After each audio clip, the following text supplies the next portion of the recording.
Certo, boa noite então. Eu sou o professor Jonas, acho que vários me conhecem, né? Sou professor do IFE, estou aqui junto com meus colegas, a professora Daniele e o professor João. Nós somos professores e nós estamos agora junto com alguns alunos no coletivo de estudos em matemática, que é uma monitoria de matemática. Nós temos 4 alunos que são nossos monitores e nos auxiliam então durante esse ano letivo. Os monitores são o Daniel, a Luísa, o João Vitor e a Sara, certo? Então, na noite de hoje, a gente pensou assim, até para eles desenvolverem uma atividade, a gente separou algumas questões principais, assim, que caem muito no Enem e que abordam os diversos assuntos que aparecem aí na prova. E pensando que é dia 28 agora, né, de novembro, nós temos então a prova de matemática do Enem. É uma prova com 45 questões, né, eu acho que vocês já sabem, quem está se preparando aí, e vários assuntos acabam aparecendo, né? E o Enem acaba sendo interpretativo, acaba pegando vários assuntos, dividido em partes, né? E a gente separou, então, algumas questões. A grande, eu acho que talvez uns 80%, 90% das questões que a gente trouxe hoje são questões que caíram no ano passado no Enem. Então, são questões do ano passado. Pouquíssimas ali eu peguei de outros anos. Então, a prova é bem recente, é a cara do ano passado. Então, vocês conseguem já ter ideia do que vai aparecer na prova de domingo para quem for realizar o Enem. O Enem, ele sempre tem questões de nível médio, fácil e difícil, né? A maioria das questões está concentrada na parte média.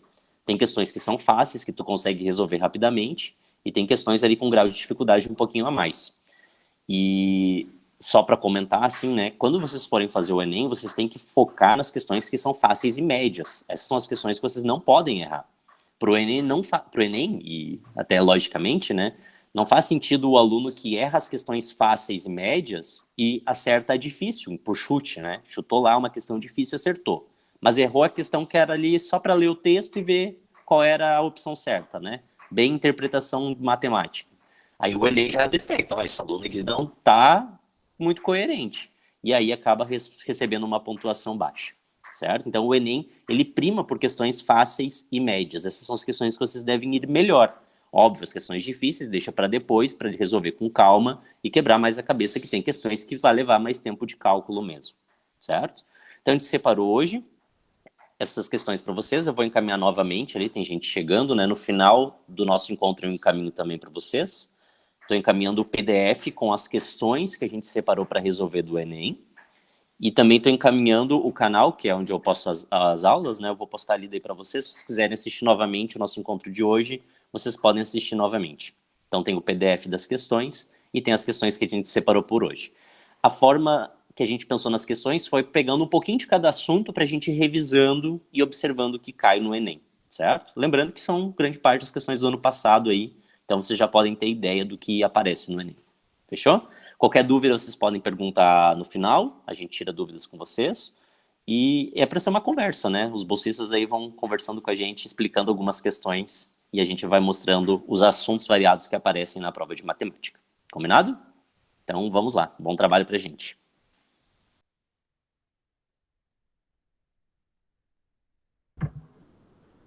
Boa noite, então, pessoal.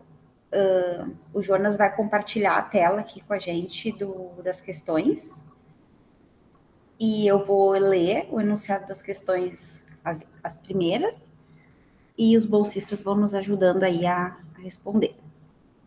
Vocês podem nos interromper aí para perguntar alguma coisa durante a apresentação, tá?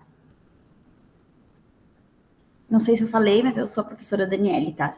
Alguns já me conhecem aí, tem alguns que ainda não.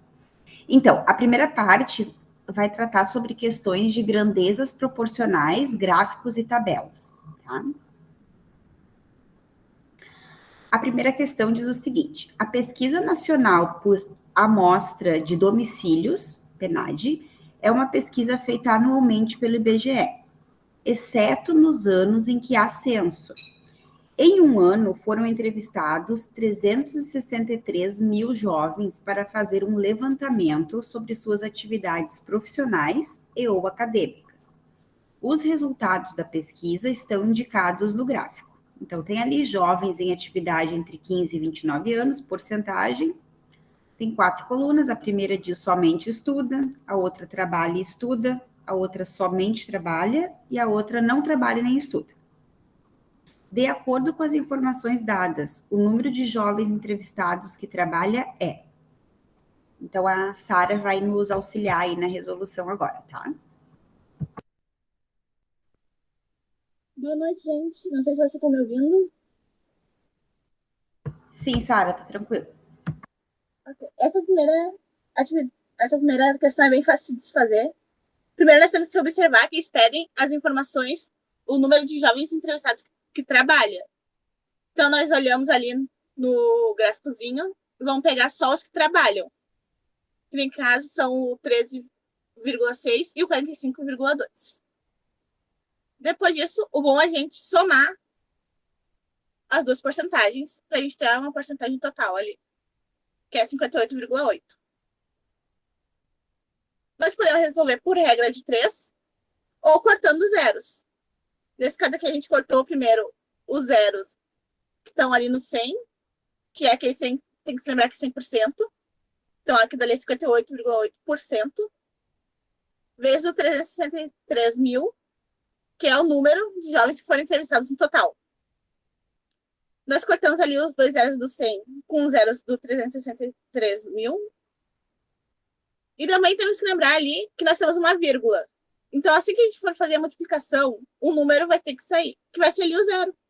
Quando a gente botar a vírgula, ele vai sair também. Depois é só a gente fazer o 58 ou 588 ali, já sem a vírgula, vezes 363, que vai dar ali no final 213.444. Que ali é a opção C. Muito bom, Sara. Essa é uma questão, então, que fala de regra de 3. Eu só vou fazer um comentário só para a gente entendendo a temática da nossa noite, né? A gente não vai resolver as questões também fazendo multiplicaçãozinha um por uma, né? Senão a gente vai levar a noite inteira aí resolvendo questões do Enem. A ideia é a gente pegando, lendo, observando o raciocínio que tem por trás para vocês diagnosticarem se vocês conseguiriam fazer isso no momento. E óbvio, se tu vê ali, por exemplo, aqui ó, cai muito regra de 3, eu tô com dificuldade nisso, então já é uma forma de detectar que tu pode resolver treinar um pouquinho mais de regra de 3 para se preparar para domingo.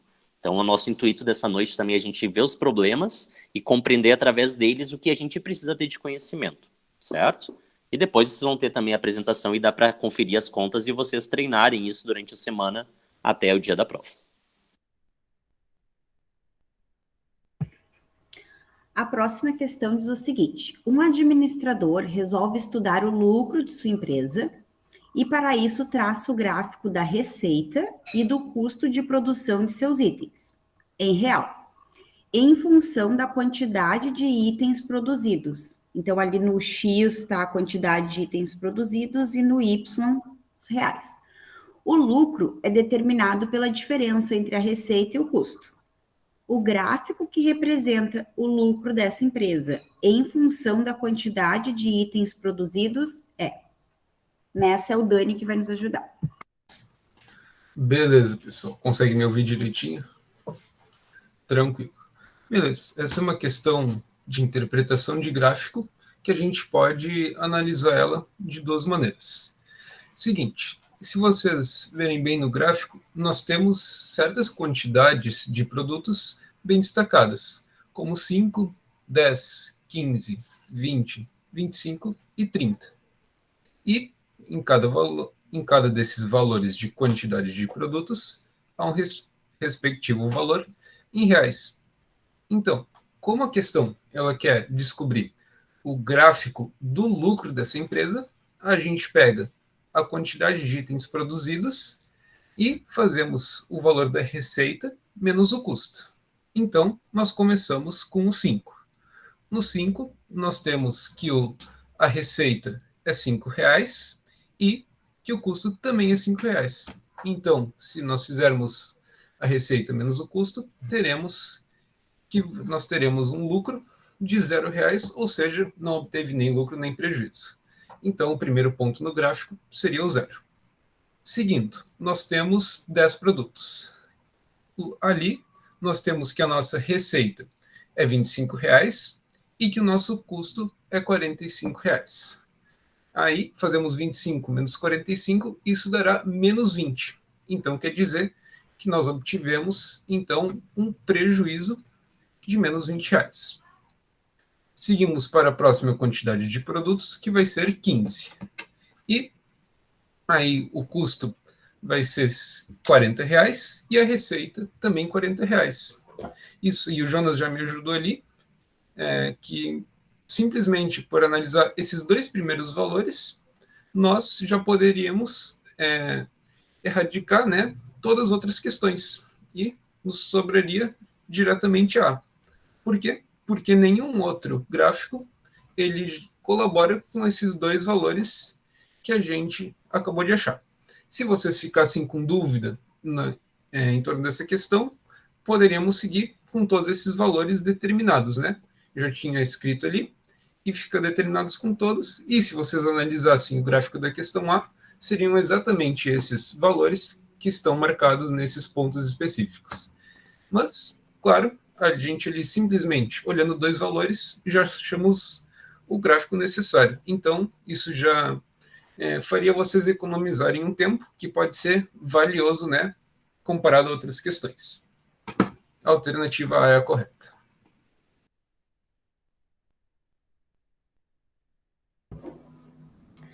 Próxima questão. Para chegar à universidade, um estudante utiliza um metrô e depois ele tem duas opções: seguir num ônibus percorrendo 2 quilômetros ou alugar uma bicicleta ao lado da estação do metrô, seguindo 3 quilômetros pela ciclovia. O quadro fornece as velocidades médias do ônibus e da bicicleta em quilômetros por hora, no trajeto metrô-universidade.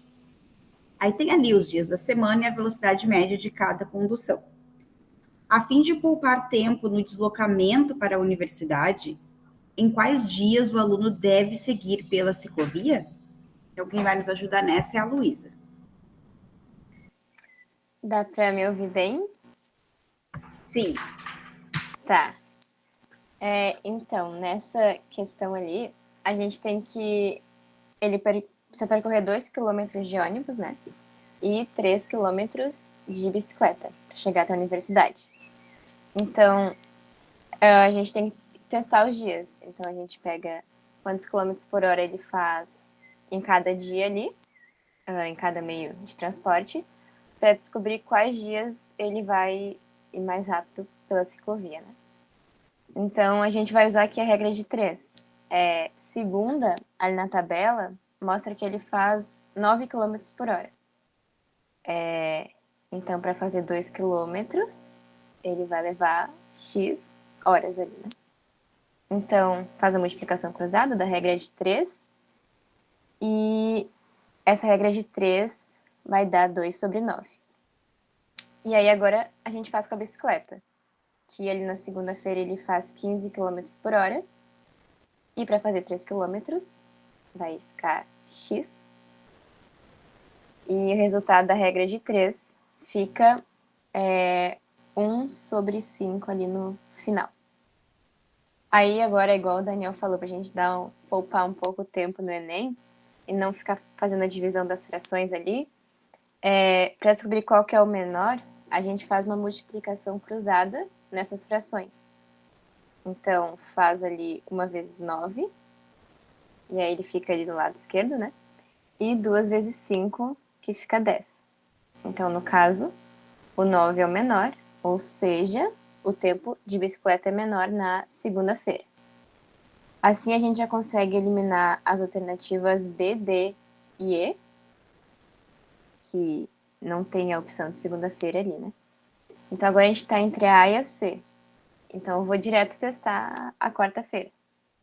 Aí é a mesma coisa, a gente vai fazer uma regra de 3, vai ficar 15 km em 1 hora e 2 em X horas.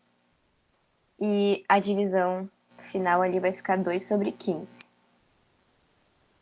A bicicleta fica 24 km em 1 hora e 3 km para o X. E a divisão final ali vai ficar 3 sobre 24, ou simplificando 1 sobre 8. Agora a gente vai fazer a multiplicação cruzada de novo, para ver qual que é o menor, né? Uma vezes 15 vai ficar 15, 2 vezes 8, 16. Então, a gente viu ali que a bicicleta é a mais rápida novamente. Então, a alternativa C é a certa. Pessoal, então, o que vocês conseguem ver com isso que a Luísa falou e que o Daniel também falou? Sempre tentar ir eliminando já as alternativas, sabe? Isso no Enem é muito útil pela questão do tempo, né? Bem ou mal, a gente tem que pensar isso no Enem. Tá, pode passar, Jonas.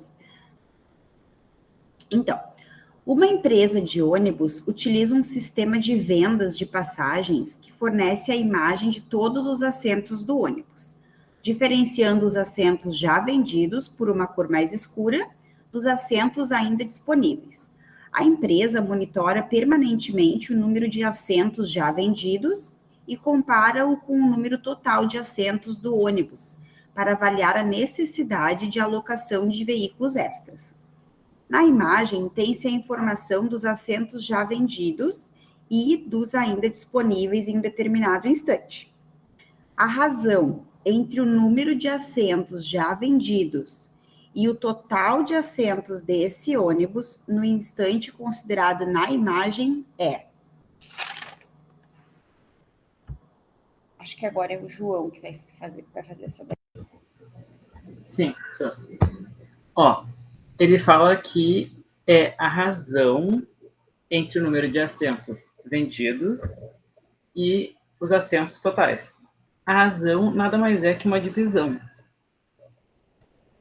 E daí a gente vai ali contar, então. Ó, a gente sabe que o total, no final ali, estourado, tem 42. E se tu for contar, é só contar os escurinhos para ver os vendidos. Tem 1, 2, 3. Se tu for contar todos, dá 16. E essa é a letra A. Mas ele poderia ter aparecido simplificado. Ele poderia ter aparecido 8 dividido por 21. E também estaria certo, nesse caso. Porque tanto faz um ou outro, ele é o mesmo valor. E eu acho que é isso. Ô, João, só mencionar aquilo que a gente viu ontem, né? Que tem que fazer a divisão na ordem do que aparece ali, né? Como apareceu a razão, a divisão entre o número de assentos já vendidos. Então, é esse que vocês têm que pensar primeiro, né? Não vão fazer o total dividido pelo que foi vendido. Tem que ser conforme o que aparece no enunciado. Isso é isso. Não, capaz.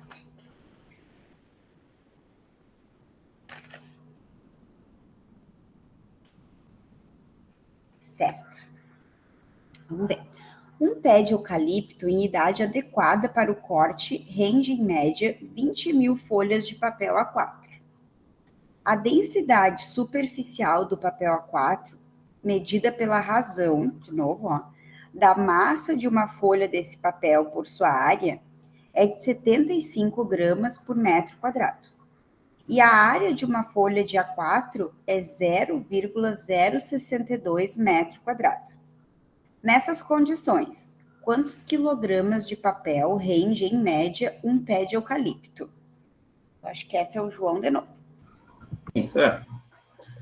Ó, ele fala que um pé de eucalipto dá, em média, 20.000 folhas de papel A4.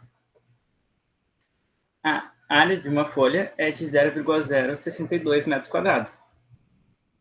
Então, se a gente multiplicar esses valores, a gente vai ter a área total de todas as folhas, que vai gerar o eucalipto, e vai conseguir botar na razão da densidade que nos dá.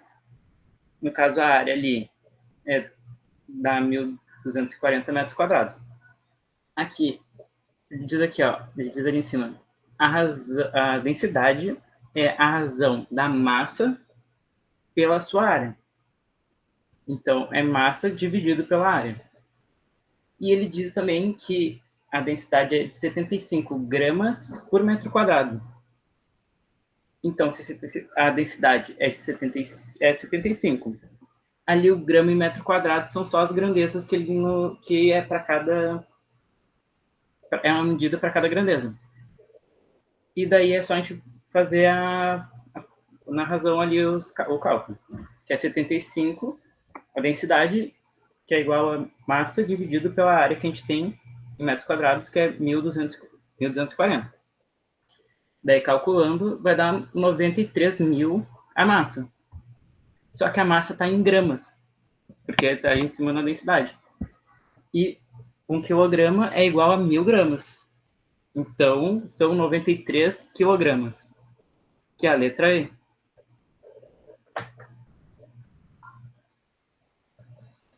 É isso aí. É fácil, Gabriel, é fácil. Ó, vamos ver. Um professor aplica durante os 5 dias úteis de uma semana testes com 4 questões de múltipla escolha a 5 alunos. Os resultados foram representados na matriz. Nessa matriz, os elementos das linhas de 1 a 5 representam as quantidades de questões acertadas pelos alunos Ana, Bruno, Carlos, Denis e Érica, respectivamente. Enquanto que as colunas de 1 a 5 indicam os dias da semana, de segunda-feira a sexta-feira, respectivamente, em que os testes foram aplicados. O teste que apresentou maior quantidade de acertos foi o aplicado em qual dia? Contigo, Lu. Essa é uma questão, então, que a gente tem que interpretar a matriz, né? Então, tem que lembrar que as linhas da matriz são na horizontal. Eu lembro, no caso das linhas do caderno, né? Que são na horizontal.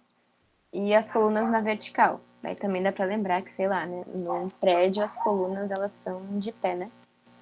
Então, eu coloquei ali a inicial do nome, o nome de cada um.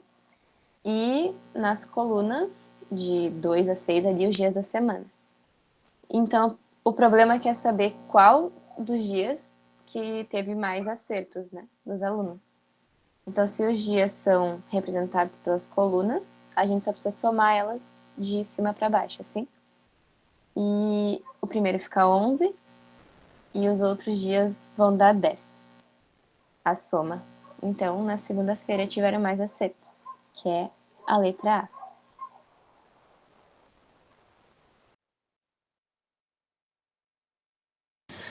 Sim, a gente encerra só um pouquinho. Desculpa, João, te cortei. Beleza, sem problema. A gente encerra a primeira parte, assim, né, pessoal? Então, vocês podem ver que cai muito regra de 3, porcentagem é importante. Regra de 3 é algo bem intuitivo, que aparece muito. Então, tenham calma em resolver esse tipo de questão, porque são questões consideradas fáceis, né? Razão aparece muito. Então, lembra que razão é uma divisão. Então, esse primeiro bloco é esse bloco que mais aparece, talvez. É um dos principais do Enem. Então tenham bastante calma, resolvam as questões devagarzinho, olhem bem o enunciado, peguem os dados e copiem ali tranquilamente e sempre atentem à pergunta. E para ganhar tempo, o que a Dani e o Daniel comentaram, né? Tenta, às vezes, ir cortando alternativas.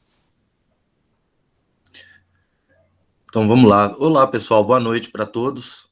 Eu sou o professor João e vou falar aqui com vocês da parte 2, né? Aritmética e funções, beleza? Então vamos. A lei de Zipf, batizada com o nome do linguista americano George Zipf, é uma lei empírica que relaciona a frequência f de uma palavra em um dado texto com o seu ranking, é o R, né, o minúsculo aí. Ela é dada por f é igual a sobre R elevado a B. O ranking da palavra é a sua posição ao ordenar as palavras por ordem de frequência, ou seja, R igual a 1 para a palavra mais frequente, R igual a 2 para a segunda palavra mais frequente e assim sucessivamente. A e B são constantes positivas. Com base nos valores de x igual a log de R e y igual a log de f, é possível estimar valores para A e B. No caso hipotético em que a lei é verificada exatamente, a relação entre y e x é... Esse quem vai fazer para a gente? Sou eu. Daniel. Beleza, Isso. Daniel. Beleza, pessoal. Uma questão que essa vai envolver um pouco mais de pensamento, vai exigir que a gente explore alguns campos, né? E só lembrando, antes que a gente continue mais fundo nela, algumas coisas de logaritmo. Primeira coisa, vocês podem ver ali que ele diz que x é igual ao logaritmo de r e y é igual ao logaritmo de f. E não tem uma base explícita, certo? Geralmente a gente tem logaritmo de r na base 5, logaritmo de r na base 6. Quando nós não temos uma base explícita, significa que essa base é 10. Beleza. Agora, seguindo em outras propriedades. Quando nós temos logaritmo de x vezes y, e isso na mesma base, nós podemos traduzir isso como logaritmo de x mais logaritmo de y. Beleza?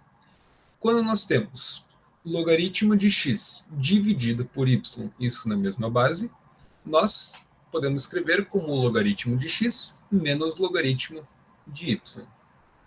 Por fim, quando nós temos logaritmo de x elevado a n, isso é a mesma coisa que n vezes o logaritmo de x.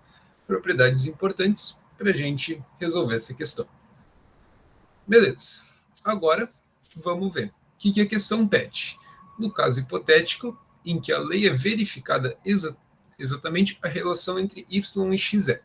Beleza. Nós precisamos trabalhar com a nossa fórmula.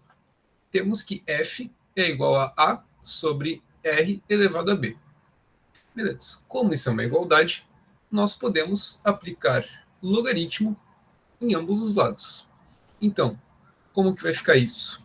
Vai ficar logaritmo de f é igual ao logaritmo de a sobre r elevado a b. Beleza. Um detalhe, logaritmo de a sobre r elevado a b tem que ser um número positivo e maior que zero. Beleza. Tranquilo. Agora, vamos aplicar já uma propriedade do que nós temos. Primeiro, como o Jonas acabou de destacar ali, nós temos que y é igual ao logaritmo de f. Já podemos trocar esse valor. Y vai ser o logaritmo de f, trocamos. Seguinte, aplicamos nossa propriedade agora. Então, nós temos logaritmo de a sobre r elevado a b. Podemos separar isso conforme nós vimos antes. Ficará logaritmo de a menos logaritmo de r elevado a b. Beleza, pessoal, uma parte já temos prontas. Só que agora a gente pode aplicar ainda outra propriedade. Então, esse logaritmo de r elevado a b, ele é a mesma coisa que b vezes o logaritmo de r. Então, como que vai ficar? Y é igual ao logaritmo de a menos b vezes o logaritmo de r. E agora, o que nós temos? Temos que logaritmo de r é a mesma coisa que x. Então, se a gente concluir, substituir esse valor, teremos y é igual ao logaritmo de a menos b vezes x, que é exatamente a alternativa correta, a. Beleza? Claro, agora a gente demorou um pouco mais nessa questão, porque revisamos alguns conteúdos. Mas é uma questão que envolve um pouco mais de pensamento.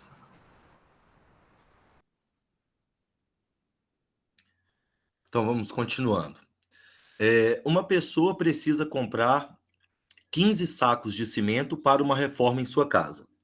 Faz pesquisa de preço em 5 depósitos que vendem o cimento de sua preferência e cobram frete para a entrega do material conforme a distância do depósito à sua casa. As informações sobre preço do cimento, valor do frete e distância do depósito até a casa dessa pessoa estão apresentadas no quadro. Então, vocês conseguem aí visualizar o quadro, né, pessoal? Depósito A, B, C, D e E, e as colunas aí com os respectivos valores do saco, o valor do frete e a distância em quilômetros, né? E as unidades estão bem explícitas aí na tabela. A pessoa escolherá um desses depósitos para realizar sua compra, considerando os preços do cimento e do frete oferecidos em cada opção. Se a pessoa decidir pela opção mais econômica, o depósito escolhido para a realização dessa compra será o Beleza, É pessoal. o Daniel, né? Vai lá, Isso. Daniel. Uhum. Seguinte, aqui já vimos, né, que o que a gente tem que ver de todas essas opções? O menor custo. Ou seja, analisando todos os valores que a gente tem, é a opção que vai sair mais barata para o cara lá. Beleza. E essa é uma questão que a gente conversou juntos, debateu, nós bolsistas com os professores, e é uma questão que vai consumir tempo. Por quê, pessoal? Por quê? Seguinte, nós temos 5 depósitos. E como que a gente vai calcular o valor de cada um?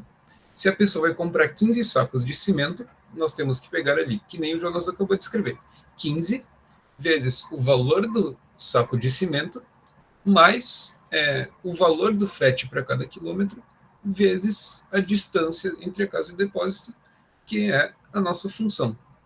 E, pessoal, só tem um jeito de a gente descobrir qual é mais barato. A gente tem que ver caso por caso. E aqui eu já deixei pronto, né? Não vamos precisar fazer, a gente levar até amanhã com essa questão, se precisasse fazer tudo, todas as multiplicações e tudo. Aí, seguinte, A, né? 23 vezes 15 mais 10 vezes 1, 355. Enfim, seguindo em todos os casos, nós teríamos que a mais vantajosa é a C, a mais barata, que é 22 vezes 15 mais 1,5 vezes 14, que por sua vez será 330 mais 21. Isso sairá R$ 351, que dentre as opções é a mais em conta, a alternativa C.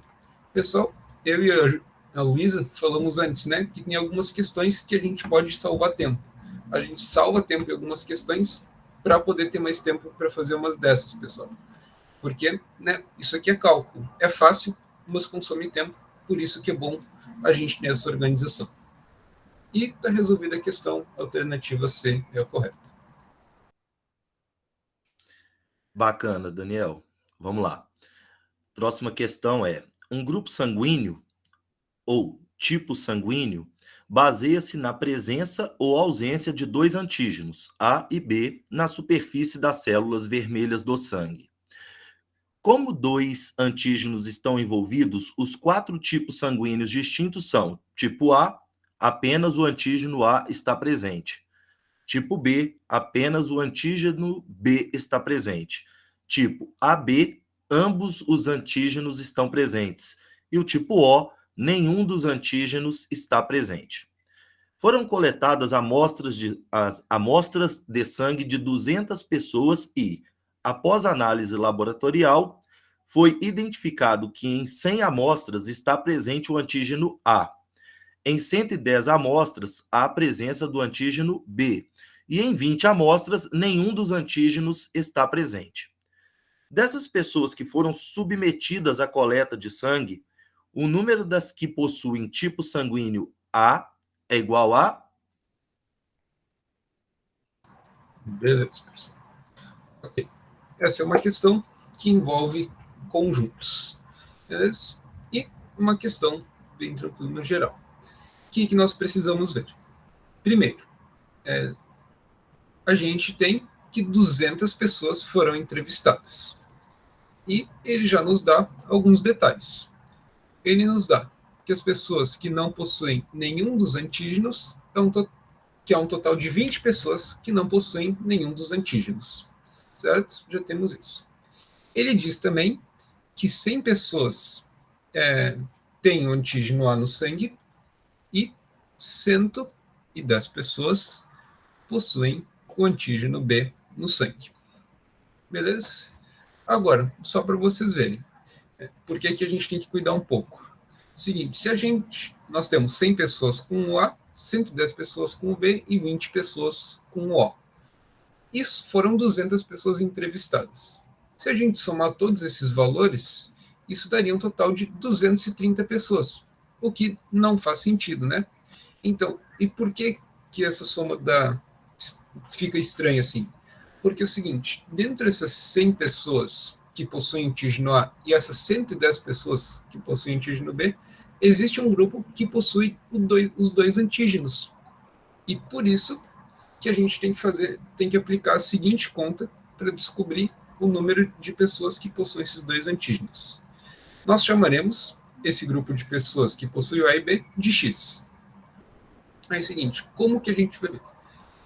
Primeiro, pegamos as pessoas que possuem somente o sangue tipo A. O que são as que só têm o tipo A?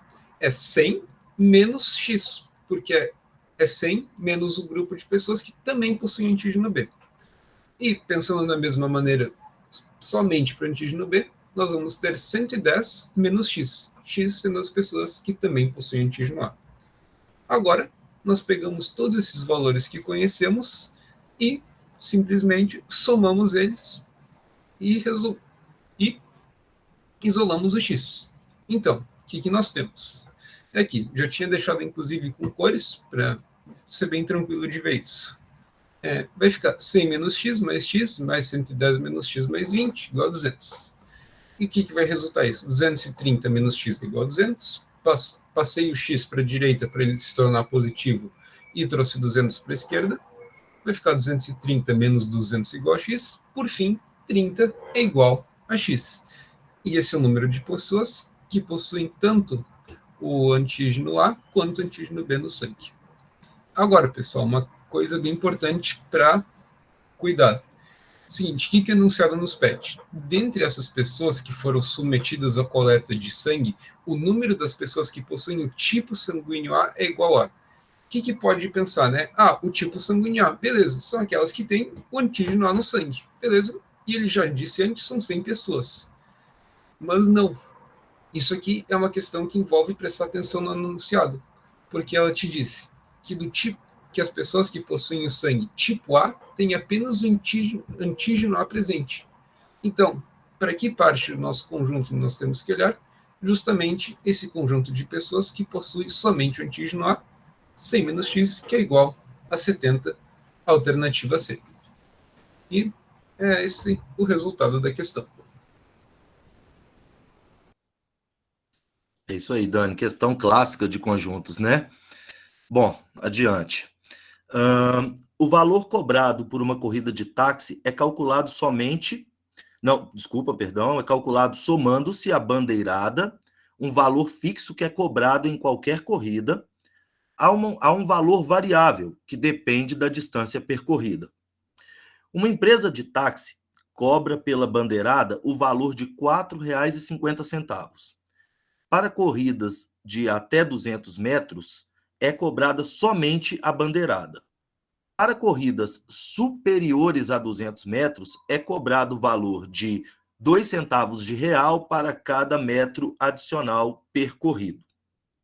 Para analisar o valor cobrado em real, em função da distância percorrida em metro, a empresa elaborou um gráfico com uma simulação para uma distância de 600 metros. O gráfico que representa o valor da corrida em real em função da distância percorrida em metro é... Quem vai fazer isso com a gente agora? Sou eu. Beleza, João. Vamos lá, Xará. Tá, vamos lá. Ele diz pra gente que para corridas até 200 metros, vai ser cobrado R$ 4,50. Então, a gente já pode começar analisando no gráfico isso. Porque aqui na letra A, até 200 metros, se tu olhar até 200 metros, não está 4,50. Passa de 4,50. Então, a letra A não é. A letra D ali vai até os 200 metros, vai custando 4,50. Então, pode seguir. Daí, a letra B, aos 200 metros, já passa de 4,50. E a letra C e E, as duas nos 200 metros, está custando até 4,50 até os 200 metros. Né? E daí, a segunda parte diz que, após os 200 metros, soma 2 centavos por metro a mais. Então, a gente vai pegar o exemplo que ele quer, que é de 600 metros, para ele quer saber quanto vai dar a corrida de 600 metros, para marcar no gráfico. E a gente vai tirar os 200 metros iniciais, que fica 400 metros. Daí, a cada metro, adiciona 2 centavos. Que 400 vezes 2 centavos vai dar R$ 8,00. 4,50 mais 8 dá 12,50. Então, em 600 metros, vai dar 12,50 a corrida. E é só olhar nos gráficos daí. Ali na letra D, 600 metros dá 12,50. Então, a letra D. nos outros ali, no caso, se tu não tivesse, se tu pegasse o 600 direto e multiplicasse pelos 2 centavos, ia dar a opção, esse não me engano, que dá 16,50, porque tem os 200 metros a mais que, no caso, teria calculado junto que já estava cobrado. E é isso aí.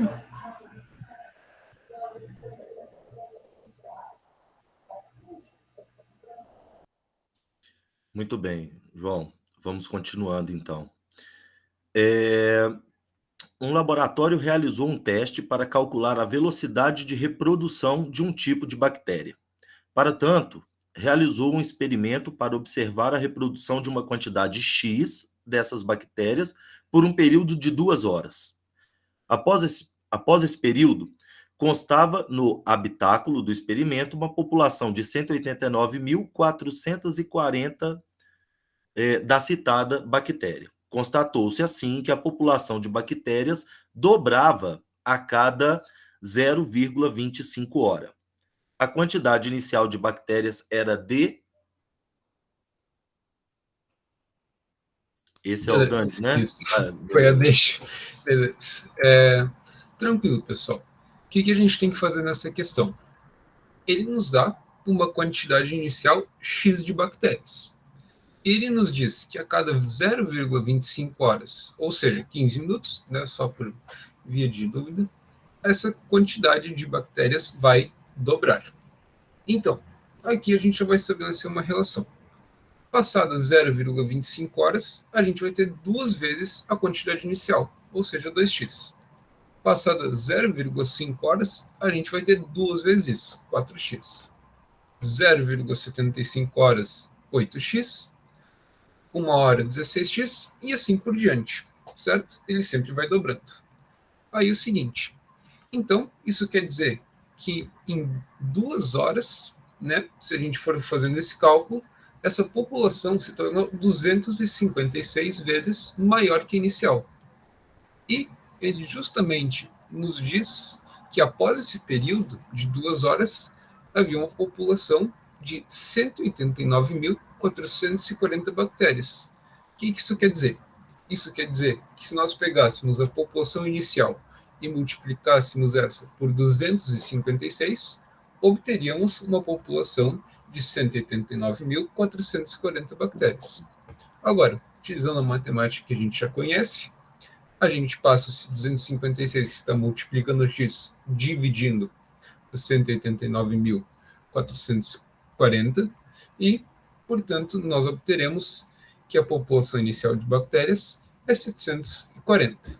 E a alternativa correta é a letra B.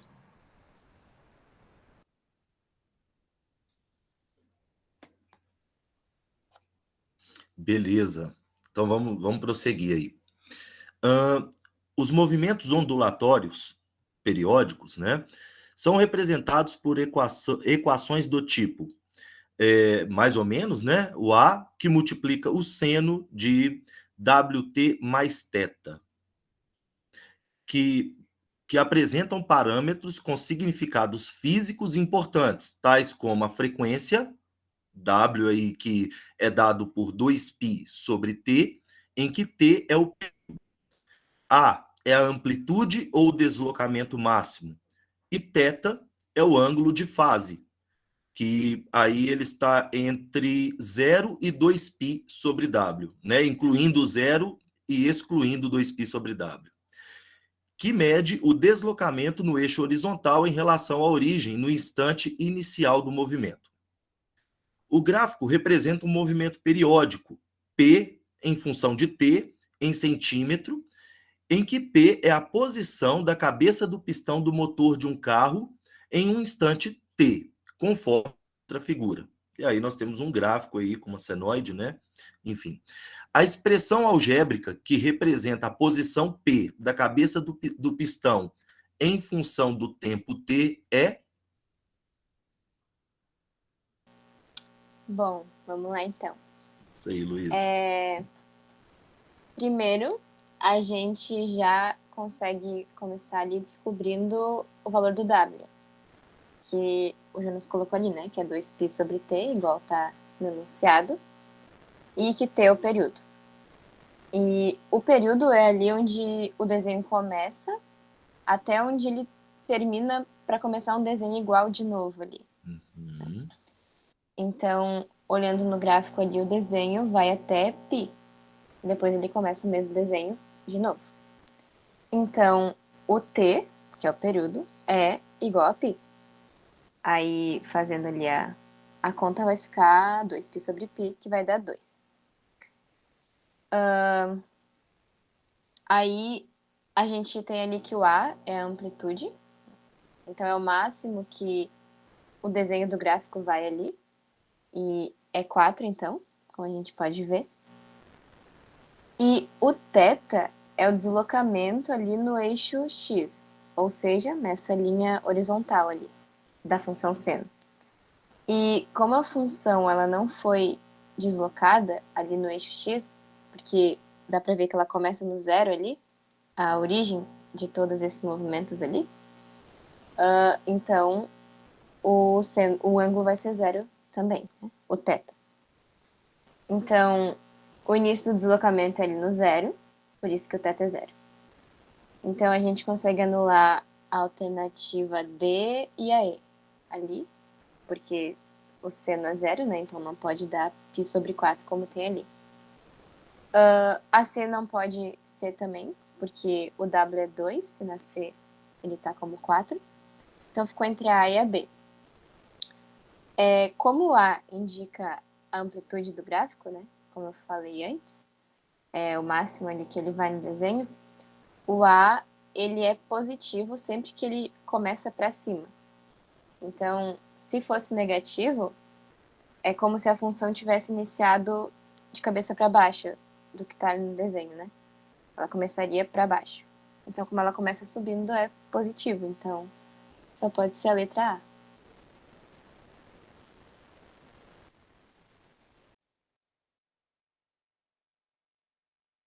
Muito bem, Luísa.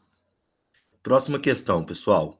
Então, um estudante está pesquisando o desenvolvimento de certo tipo de bactéria. Para essa pesquisa, ele utiliza uma estufa para armazenar as bactérias. A temperatura no interior dessa estufa, em graus Celsius, é dada pela expressão. Então, T é uma função de H, né? Que é igual a menos H ao quadrado, mais 22H, menos 85, em que H representa as horas do dia. Sabe-se que o número de bactérias é o maior possível quando a estufa atinge sua temperatura máxima, e nesse momento ele deve retirá-las da estufa. A tabela associa intervalos de temperatura em graus Celsius com classificações muito baixa, baixa, média, alta e muito alta. Então, aí abaixo nós temos a tabela com esses intervalos de temperatura e as suas respectivas classificações, certo, pessoal? Bom, quando o estudante obtém o maior número possível de bactérias, a temperatura no interior está classificada como, e aí nós temos aí as opções, cada uma representa uma das classificações, certo? Quem que vai trabalhar com esse? Eu. É o João, vai lá, João. Tá. Ó, vamos lá. Ele pergunta qual é o maior número. A temperatura, quanto maior a temperatura, desculpa, é o maior número de bactérias. Então, ele quer saber a maior temperatura possível. No caso ali, a temperatura está em função de H horas. E isso nada mais é que uma equação de segundo grau. No caso, função? Tá, fica uma parábola. E daí, no caso, o T estaria no lugar que a gente usa o Y e o H no lugar que a gente usa o X. Só para enxergar melhor. E daí, o A seria menos 1, o B seria 22, o C menos 85. E daí, para descobrir o que seria o Y vértice, ou no caso aí o T vértice, que é o ponto mais alto da parábola, a gente usa a expressão, fórmula, sei lá, que é do y vértice, que é menos delta dividido por 4a. Daí, no caso, o a é menos... Para a gente calcular o delta, desculpa, a gente vai fazer a fórmula do delta, que é b ao quadrado menos 4ac. Colocando ali na fórmula, fica... Peraí, que eu perdi. Tá, ali o delta, 24, fica 22 ao quadrado, menos 4 vezes menos 1, menos 85, que é o a e o c. Nisso tudo, o delta fica 144, e a gente bota no y vértice, que fica, no final, 36. No caso, 36 graus, e é o intervalo de 30 a 43, que é a classificação alta. No caso, a gente poderia também descobrir pelo x-vértice, que a fórmula é mais fácil, que é pelo de decorar ou de chegar, que é menos b dividido por 2a, isso? Tá. E daí, no caso, se fosse pelo x-vértice, tu ia ter que substituir depois o x-vértice que tu ia descobrir na equação.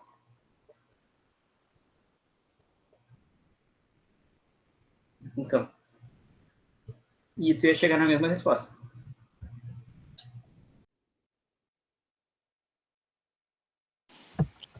Agora, pessoal, a gente vai para a parte das geometrias, tá?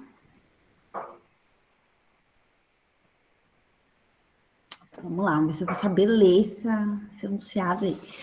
Uma das 7 maravilhas do mundo moderno é o Templo de Kukulcán, localizado na cidade de Chichén Itzá, no México. Geometricamente, esse templo pode ser representado por um tronco reto de pirâmide de base quadrada. É aqui que está toda a questão. As quantidades de cada tipo de figura plana que formam esse tronco de pirâmide são... É a Luísa agora. Então, se a gente cortar a pirâmide no meio ali, a figura em cima, ela vai ser a mesma que a figura de baixo. Então, a gente já tem 2 quadrados, né? Aí, olhando na imagem ali, a gente já consegue ver que tem 4 trapézios nas laterais. E, no caso, eles são isósceles, porque as arestas ali laterais, elas, né, aqueles ladinhos, elas são congruentes, ou seja, elas são iguais, né? Tem a mesma medida. Então, é a alternativa C.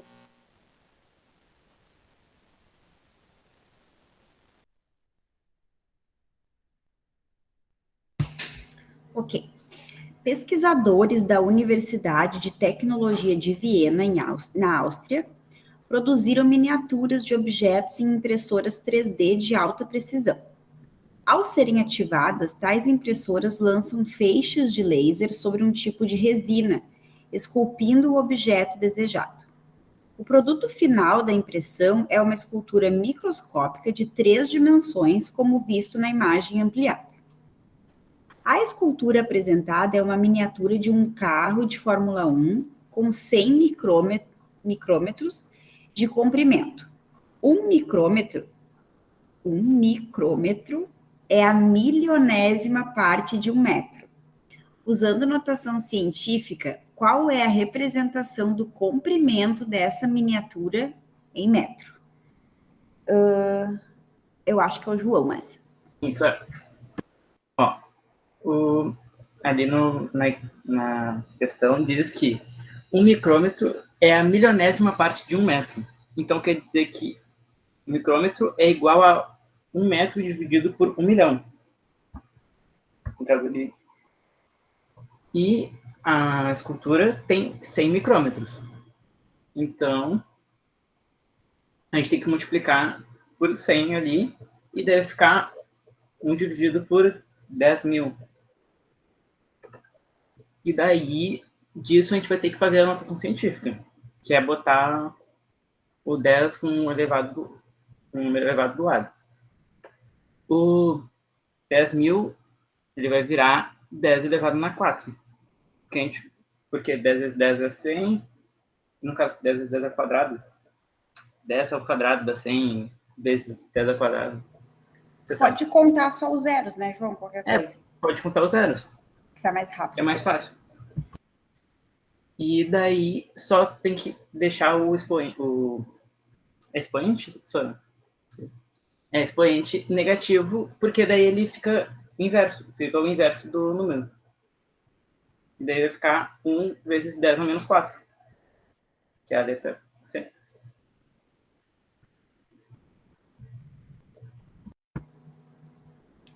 Tá, vamos ver. No período de fim de ano, o síndico de um condomínio resolveu colocar em um poste uma iluminação natalina, em formato de cone, lembrando uma árvore de Natal conforme as figuras 1 e 2. A árvore deverá ser feita colocando-se mangueiras de iluminação, consideradas segmentos de reta de mesmo comprimento, a partir de um ponto situado a 3 metros de altura do poste. Está ali, está indicado na figura. A altura de um poste até um ponto de uma circunferência de fixação no chão, de tal forma que esta fique dividida em 20 arcos iguais. O poste está fixado no ponto C, centro da circunferência, perpendicularmente ao plano do chão. Para economizar, ele utilizará mangueiras de iluminação aproveitadas de anos anteriores, que juntas totalizaram pouco mais de 100 metros de comprimento, dos quais ele decide usar exatamente 100 metros e deixar o restante como reserva. Para que ele atinja seu objetivo, o raio em metro da circunferência deverá ser de... É o João de novo que vai fazer essa. Isso. Ó, no caso, a altura eles já dizem pra gente que é 3 metros e que a gente vai dividir a circunferência em 20 arcos iguais, e para dividir em 20 arcos iguais a gente vai precisar de 20 cordas. E no total a corda toda que ele tem é de 100 metros. Então tem que pegar 100 dividido por 20 que a gente vai utilizar. Vai dar 5. E depois ele diz que é perpendicular o ponto C, o poste. Então do ponto C ao lado da circunferência vai formar um triângulo retângulo. E daí é só aplicar Pitágoras, que vai ficar E ao quadrado, mais a altura ao quadrado, que vai dar 5 ao quadrado, que é a que a gente chama de geratriz. Né? E vai dar 4 metros, que é a letra A.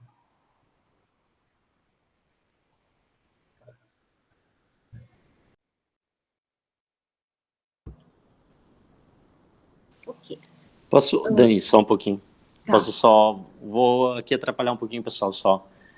Relembrando as fórmulas da geometria espacial, às vezes o Enem coloca a fórmula, tá? Mas às vezes também não.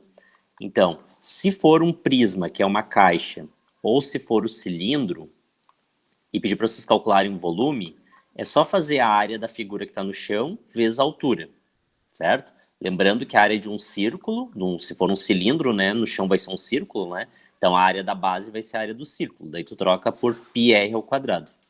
Né? Tá. Então se for prisma ou cilindro, é só fazer a área da base vezes a altura. Se for uma pirâmide ou se for um cone, como que tu calcula o volume? Tu faz a área da figura que estiver no chão, na base, vezes a altura, tudo isso dividido por 3. E se for, por fim, uma esfera, uma bola, né? O volume da esfera é 4π r ao cubo, tudo isso dividido por 3. E ainda também, às vezes o Enem pede conversão, fiquem bem atentos, tá? 1 metro cúbico, se calcular, por exemplo, as medidas estiverem em metro, tá? E tu for fazer o volume vai dar metro cúbico. Lembra que 1 metro cúbico equivale a 1000 litros de água dentro. Ou, se for tudo em centímetro, né, vai dar centímetro cúbico o volume, tem que lembrar que 1 centímetro cúbico vale 1 ml, certo? Essas aqui são boas anotações. Às vezes o Enem diz isso no enunciado, mas às vezes não, certo?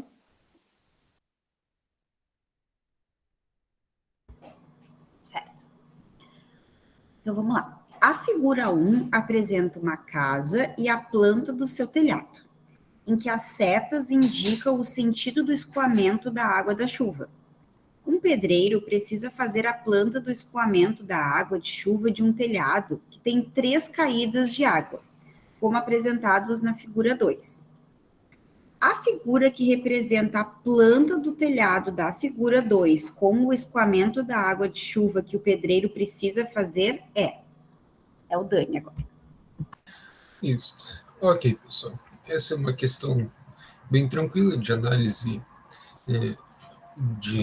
A gente tem que pensar, né, um desenho de uma outra forma, né? Então, como exemplo, ele te dá a figura 1, né, a própria casa e a planta do telhado. Então lá a gente tem 2 áreas de escoamento e a gente pode inclusive ver com as setas a direção de escoamento. A área verde é uma das áreas e a parte verde é uma das áreas de escoamento e a azul é outra. Então ele nos diz que um pedreiro precisa fazer a planta do escoamento da água de chuva como um telhado que tem 3 caídas de água, como representado na figura 2. Então, se ele já te diz que tem 3 caídas de água, a gente já pode eliminar a D e a E, porque na D tem 4 áreas de caída de água, e ali na E, se a gente contar, tem 6 áreas de caída de água. Então, nos resta com a alternativa A, B e C. Beleza. E ele diz que essa água ela tem que cair. Então, se a gente olhar a alternativa A, certo? A gente tem 2 áreas que escorrem, mas aquele triângulo ele seria um lugar plano, ou seja, a água não escorre, portanto, a gente pode também eliminar a alternativa A. E na alternativa C, há uma discrepância, porque é o seguinte, a gente pode ver que seria como se fosse um triângulo apontado para fora, né? E é o contrário que ele nos apresenta na figura. A figura é um triângulo apontado para dentro, assim como na alternativa B. E eu só demonstrei com as cores as áreas representantes. Aquela área roxa é mais complicada de ver na figura 2, mas dá para entender assim com o contexto geral. Portanto, a alternativa correta é a letra B.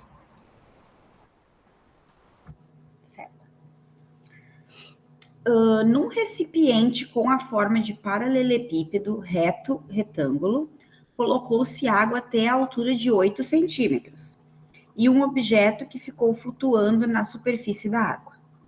Para retirar o objeto de dentro do recipiente, a altura da coluna de água deve ser de pelo menos 15 centímetros.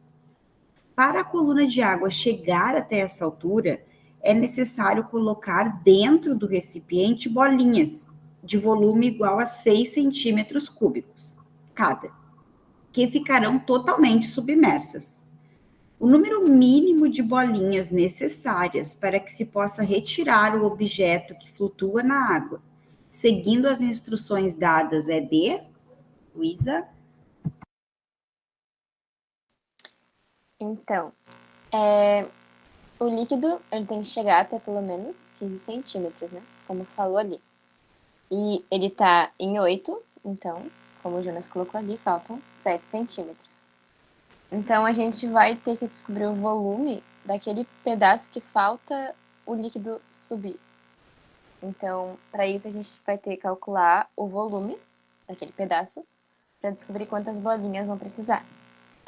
Então, a conta vai ficar 6 vezes N, né, que é o número de bolinhas de 6 centímetros, e igual a 4 vezes 3 vezes 7, que é o volume daquela parte de cima, que seria comprimento vezes largura vezes altura. Então, a gente faz a conta ali, 6N igual a 4 vezes 3 vezes 7, que vai dar 14. Então, 14 é o número de bolinhas que precisa para subir até 15 centímetros.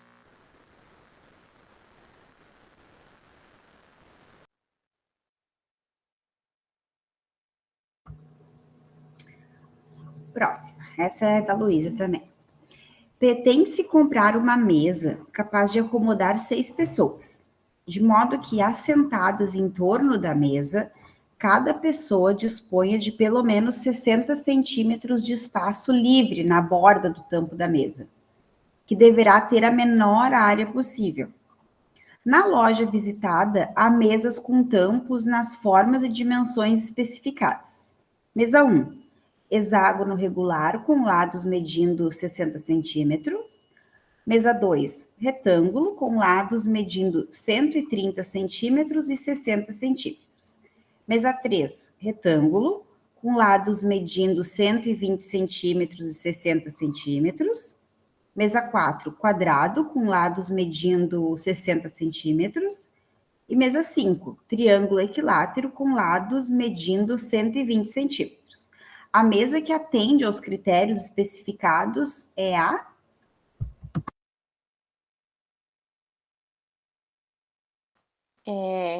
Então, aqui nesse exercício, a gente precisa de uma mesa para 6 pessoas com 60 centímetros para cada um. Então, olhando ali a primeira mesa, que é um hexágono regular, com lados medidos 60. A primeira mesa dá, porque ela tem 6 lados, com 60 centímetros, né, cada. Então, ficaria um lado para cada pessoa, então dá. Então, a gente sabe que a primeira mesa pode ser.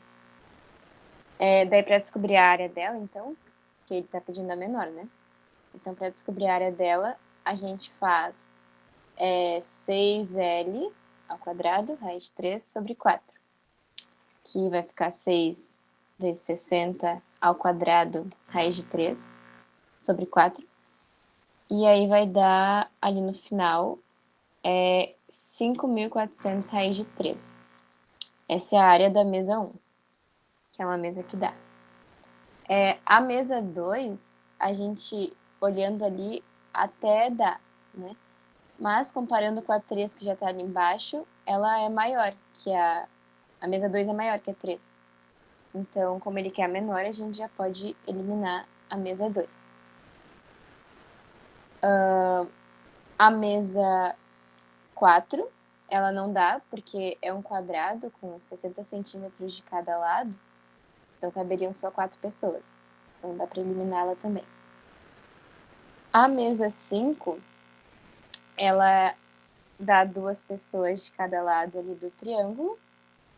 E aí, para calcular a área, a gente vai calcular a área para saber se ela é, então, menor, que a 1 ou a 3. Então, a gente está entre a mesa 1, a 3 e a 5. Para calcular, a gente faz 120 ao quadrado, raiz de 3 sobre 4, e que vai dar 14.400 raiz de 3 sobre 4. E ali a divisão vai ficar 3.600 raiz de 3. Então, agora a gente tem que ver o que é menor. 5.400 raiz de 3, 7.200 ou 3.600 raiz de 3.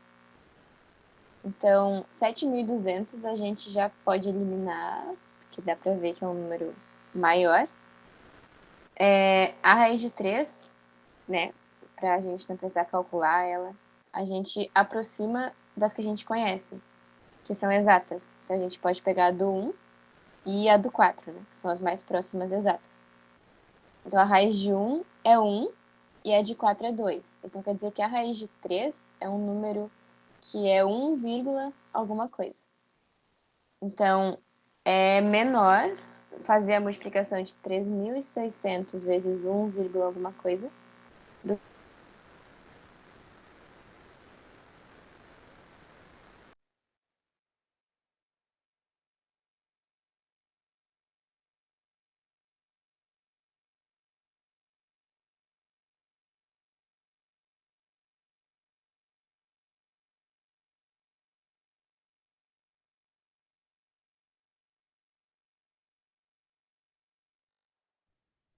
vezes 1, alguma coisa.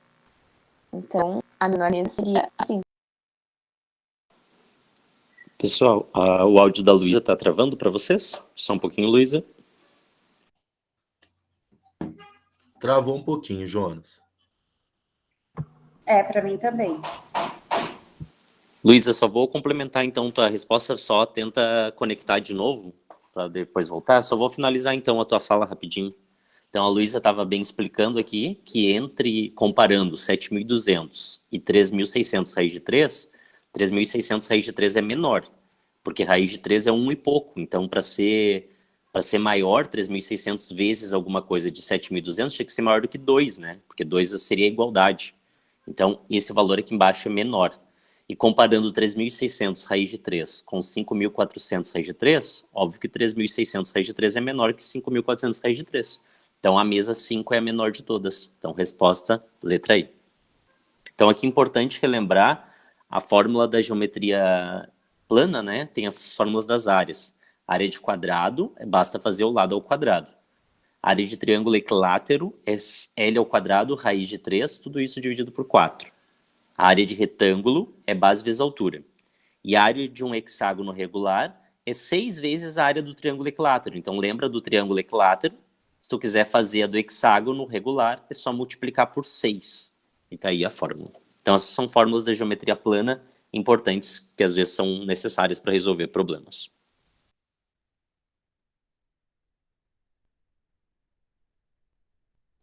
Então, agora a gente vai para a nossa parte 4, versando sobre estatística e probabilidade. Vamos lá, o primeiro exercício. Vocês vão sofrer agora aí com o meu inglês. Vamos lá. Nos livros de Harry Potter, um anagrama do nome do personagem Tom Marvolo Riddle gerou a frase I am a Lord Voldemort.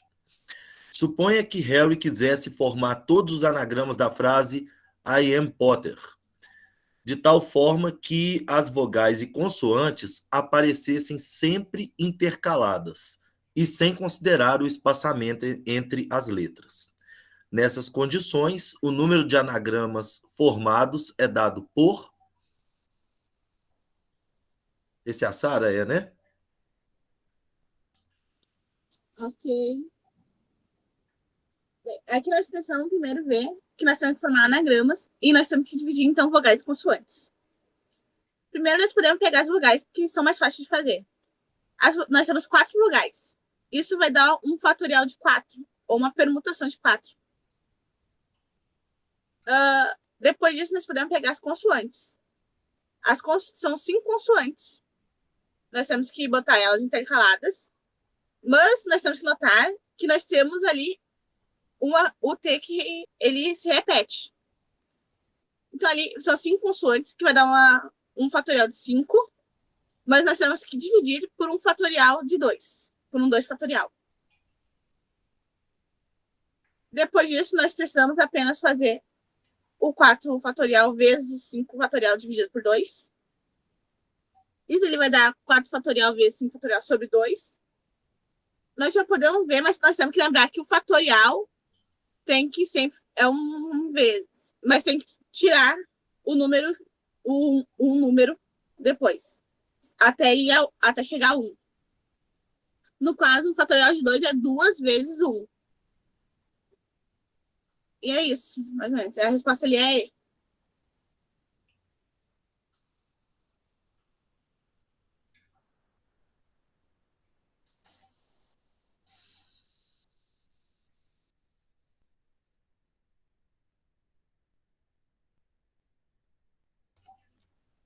Muito bem. Então, adiante. Com o objetivo de contratar uma empresa responsável pelo serviço de atendimento ao público, os executivos de uma agência bancária realizaram uma pesquisa de satisfação envolvendo 5 empresas especializadas nesse segmento. Os procedimentos analisados, com pesos que medem sua importância para a agência, e as respectivas notas que cada empresa recebeu estão organizadas no quadro. Então, aí os procedimentos, os pesos, né, de acordo com a importância, e as notas da empresa, certo? A agência bancária contratará a empresa com a maior média ponderada das notas obtidas nos procedimentos analisados. Após a análise dos resultados da pesquisa de satisfação, os executivos da agência bancária contrataram a empresa.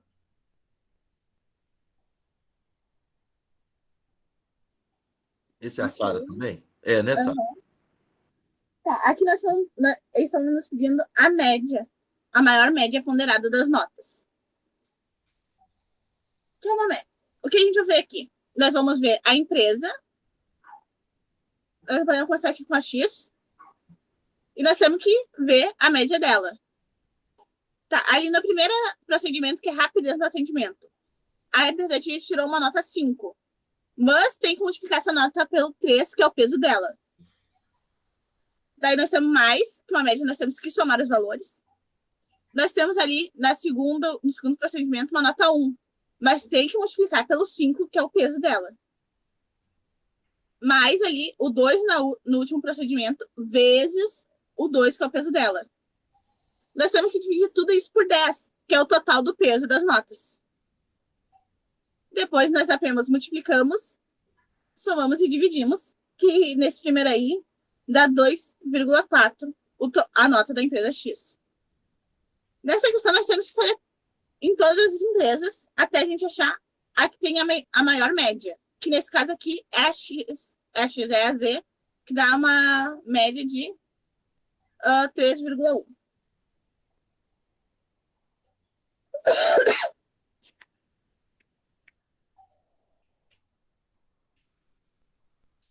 Muito bem, Sara. Continuando, amigo secreto é uma brincadeira tradicional nas festas de fim de ano. Um grupo de amigos se reúne a cada um deles, deve ser a cada ano, né? Um deles sorteia o nome da pessoa que irá presentear.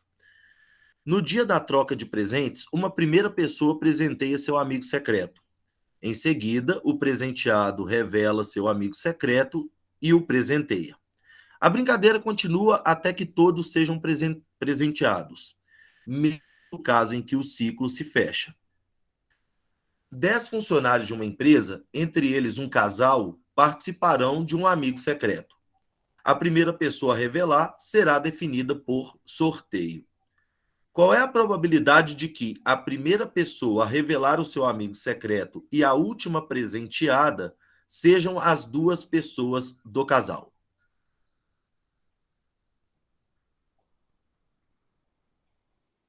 Ok. Nesse caso aqui, nós vamos ter tanto um fatorial quanto uma probabilidade. Nós podemos começar colocando todas as pessoas numa fila, que vai ser a ordem que elas vão aparecer no amigo secreto. Nós temos que pensar aqui que nós precisamos de uma pessoa do casal no primeiro lugar e de uma pessoa do casal no último lugar. Nós temos dali, então, um fatorial de 2. 2 fatorial. As outras 8 pessoas que sobrarem vão ser aleatórias no meio dessa fila. Então, vai ser um fatorial de 8. 8 fatorial. Nós também temos que pensar que o total de pessoas é um 10 fatorial. Ou seja, essas 10 pessoas organizadas em qualquer lugar da fila. Daí nós temos que fazer uma probabilidade. A nossa probabilidade é o 2 fatorial vezes o 8 fatorial, que são os casos favoráveis desse casal, dividido pelo 10 fatorial, que seria todos os casos possíveis. Ali, depois, embaixo, nós vamos retirar um pouco do 10 fatorial. Nós temos que lembrar de tirar de 1 em 1. Então, 10 vezes 9, vezes daí a gente vai deixar aqui no 8 fatorial, que é o que a gente vai precisar para a gente cortar em cima. Nós vamos cortar daí o 8 fatorial e vamos fazer 2 vezes 1, que vai dar 2, e o 10 vezes 9, que vai dar 90. Depois nós só precisamos dividir por 2, que vai dar 1 sobre 45. Que daí é a resposta B.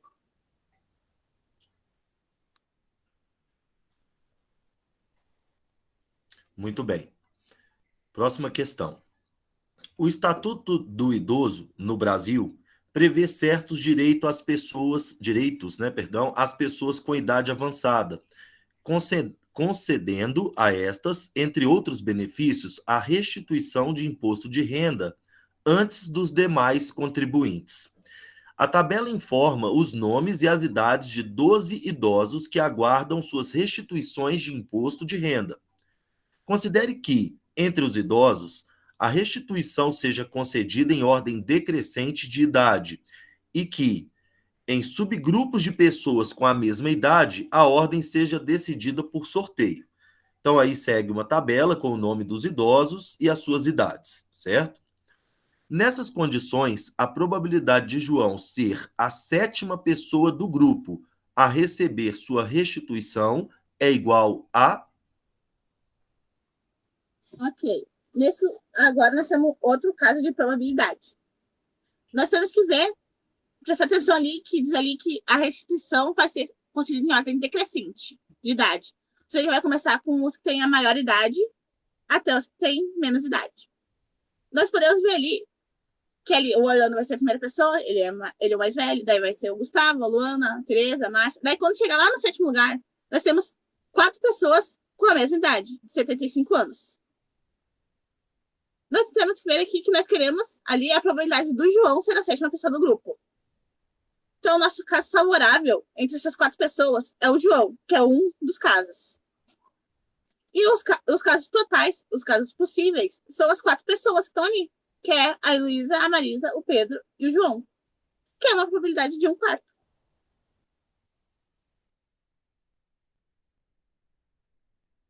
Muito bem, Sara, bem tranquilo esse também, né? Então vamos adiante. O técnico de um time de basquete pretende aumentar a estatura média de sua equipe de 1,93 para, no mínimo, 1,99 em metros, tá, pessoal? Para tanto, dentre os 15 jogadores que fazem parte de sua equipe, irá substituir os 4 mais baixos, de estaturas 1,78, 1,82, 1,84 e 1,86. Para isso, o técnico contratou um novo jogador de 2,2 metros. Os outros 3 jogadores que ele ainda precisa contratar devem satisfazer a sua necessidade de aumentar a média das estaturas da equipe. Ele fixará a média das estaturas para os 3 jogadores que ainda precisa contratar dentro do critério inicialmente estabelecido. Qual deverá ser a média mínima das estaturas em metro que ele deverá fixar para o grupo de 3 novos jogadores que ainda irá contratar? Ok. Nós temos que observar aqui que nós temos que aumentar a nossa média de 1,93 para 1,99. Nós temos a informação que nós temos 15 jogadores que fazem parte do time. Então, ali em cima, nós fazemos o 1,93, que é a média que a gente tinha antes, vezes os 15 jogadores que eles tinham já. Que dá 28,95. Nós também temos ali as informações dos 4 jogadores que ele vai substituir. Que tem as estaturas de 1,78, 1,82, 1,84 e 1,86. Nós vamos somar todas as estaturas, que vai dar 7,3. Nós diminuímos esse 7,3 da soma total de antes, que é 28,95, da média de antes, que vai dar 21,65. Outra informação que nós temos é que ele já contratou um novo jogador de altura 2,02 de altura. Nós vamos somar, então, com esse 21,65 que tinha sobrado antes, que vai dar 23,67. Nós sabemos que nossa média que a gente quer agora é de 1,99 de altura. Nós temos 15 jogadores, então nós vamos fazer 1,99 vezes 15, que é a soma desejada das alturas desejadas, que é 29,85. Nós vamos diminuir do 29,85 os 23,67 da soma atual que a gente já tem de altura, que vai sobrar 6,18, que nós vamos dividir pelo número de jogadores que a gente vai contratar ainda, que são 3, que vai dar uma média de altura de 2,06.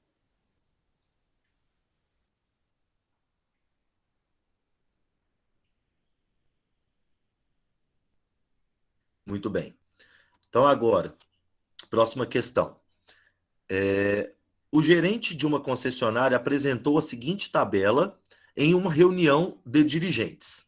Sabe-se que ao final da reunião, a fim de elaborar metas e planos para o próximo ano, o administrador avaliará as vendas com base na mediana do número de automóveis vendidos no período de janeiro a dezembro. Então, nós temos aí uma tabela com os meses, né, e o número de automóveis vendidos em cada um desses meses. Então, assim sendo, qual foi a mediana dos dados apresentados, Dani? Beleza. É o seguinte, pessoal. Aqui nós temos 12 meses e para cada mês, como o João já falou, nós temos um total de número de automóveis vendidos. Quando a gente quer descobrir a mediana, nós temos que botar um número em uma sequência, ou crescente ou decrescente, neste caso, crescente, de todos os números. Então, começamos do menor e vamos botando na medida que esses números vão subindo. Seguinte, eu já deixei organizado aqui. E o que a gente tem que ver aí? Exatamente os números que estão no meio. Como nós temos um total de 12 números, ou seja, é um total par, nós teremos dois números que são centrais, que são o 40 e o 45. Quando nós temos dois números centrais, nós temos que somar esses dois números, nesse caso 40 mais 45, e dividir por 2, que vai dar 42,5, alternativa B. Só para agora adicionar um pouco de conteúdo, pessoal, seguinte, quando a gente tem número ímpar, por exemplo, vamos dizer que isso aqui é analisar 11 meses. Aí nós teríamos somente um número no meio, certo? Porque, por exemplo, dividiria, né? Temos 11 números. Aí ficam 5 números de um lado do grupo, 5 números de outro lado do grupo, e um número bem no meio, que seria a nossa mediana. Aí não precisaríamos exercer essa soma. E mais uma coisa, né? Se ele nos pedisse, ao invés de pedir a mediana nessa questão, ele nos pedisse a moda, o que a gente teria que fazer? A gente teria que ver os números que mais se repetem. Nesse caso aqui, só tem um número que se repete, que é o 35, certo? Ele se repete ali em abril e também em agosto. E aí, se a questão pedisse a moda, seria 35. E se ele pedisse a média, seria só somar todos os valores e dividir por 12. Mas isso é conteúdo adicional, a questão é bem tranquila, é sobre a mediana nesse caso. Certinho, Dani. Vamos lá para a nossa próxima questão. A prefeitura de uma cidade está renovando os canteiros de flores de suas praças. Entre as possíveis variedades que poderiam ser plantadas, foram escolhidas 5: Amor Perfeito, Cravina, Petúnia, Margarida e Lírio.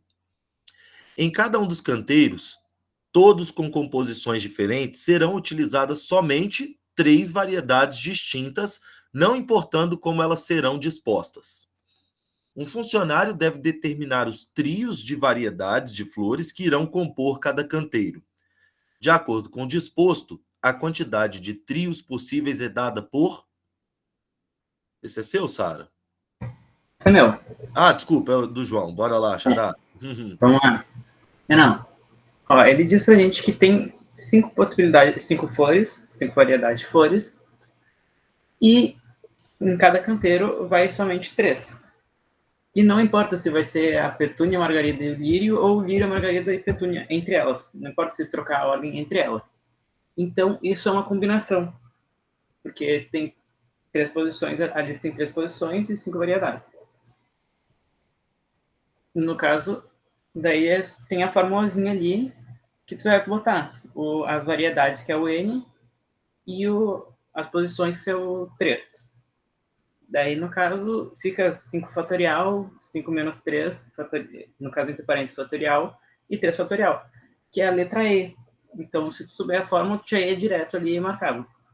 Mas, no caso de tu não saber a fórmula, tem como tu ir pelo princípio fundamental da contagem, que é, tu tem 3 espaços para botar, as 5 flores, daí tu vai fazer 5 vezes 4, porque depois já usou uma variedade de flor, vezes 3, que tu também vai usar outra.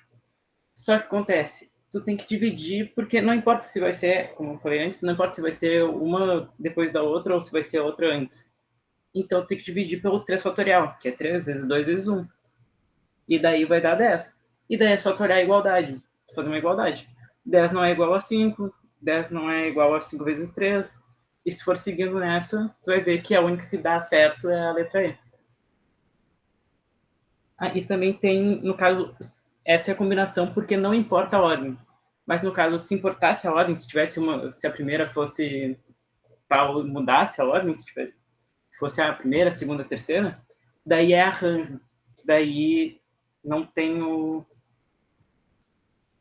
Jonas fala, não tem o 3 fatorial, né?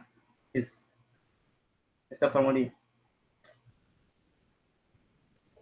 E é isso?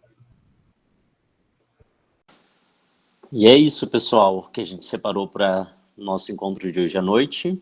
Deixa eu só fechar aqui, daí eu vou abrir minha câmera.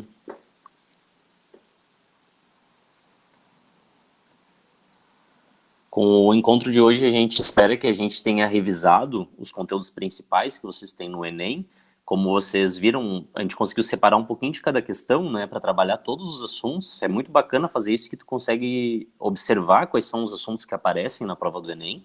Como a gente disse lá no início, né, os principais assuntos que a gente trouxe aqui, na verdade, 80%, 90% das questões que a gente trouxe hoje, são questões que caíram na prova do ano passado. Então, para quem aí vai fazer o exame nesse domingo, dia 28, já pode imaginar que vão cair questões desse estilo, né? Então, vocês aí conseguem filtrar, mais ou menos, tem grande parte de questões de regra de 3, proporção, lá na razão, tem a parte de funções, tem a parte de geometrias, e tem a parte ali final que a gente tem questões de estatística e probabilidade. Então, esse é o grande resumo do Enem. E o Enem, como vocês podem ver, ele tenta fazer vocês filtrarem, serem criteriosos de decidir qual é a melhor mesa para escolher, qual é a melhor empresa para contratar. Então, tudo isso aparece no Enem, né? São análises que, além de calcular, tu precisa fazer observações. Interpretação de gráfico, de tabela, porcentagem. Então, digamos assim, a aplicação mesmo dos conteúdos principais que a gente trabalha no ensino básico da matemática, com questões aí para vocês tomarem conhecimento e serem criteriosos e usarem a matemática a favor na vida de vocês, né? Então é isso que o Enem tenta buscar. Esperamos aí que a gente tenha uma prova nessa linha no domingo, né? E que vocês consigam ter um bom resultado. Então nós professores de matemática vamos estar torcendo por vocês. Eu vou copiar de novo aqui e vou colocar só para vocês aqui no chat. Eu vou só encerrar a gravação, daí eu libero dúvidas para a gente conversando depois sem a gravação, tá?